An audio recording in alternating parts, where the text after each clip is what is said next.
Hello সবাইকে। তো অনেক দিন পর একটা মিনি ব্লগ নিয়ে তোমাদের সামনে চলে আসলাম।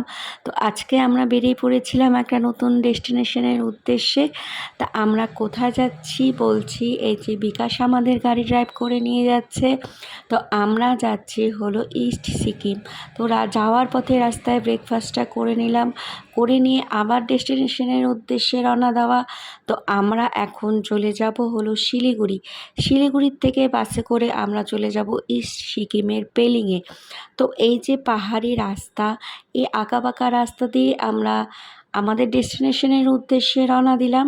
তো পাহাড়ি রাস্তা কারই না ভালো লাগে, খুব সুন্দর রাস্তা দিয়ে যেতে যেতে পৌঁছে গেলাম আমাদের হোটেলে। তো ভাবলাম তোমাদের সঙ্গে আমাদের একটা ছোট্ট রুম ট্যুর দিয়ে দিই।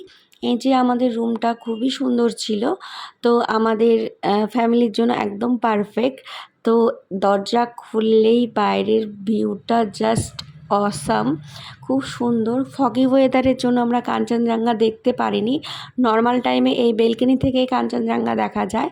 তো এই বেলকনিতে দাঁড়িয়ে এক কাপ চা খেয়ে এই ভিউটার যা মজা, মানে কি আর বলবো। তারপরে চলে গেলাম নিচে। রিসেপশনের পাশেই ছিল আমাদের ডাইনিং এরিয়া।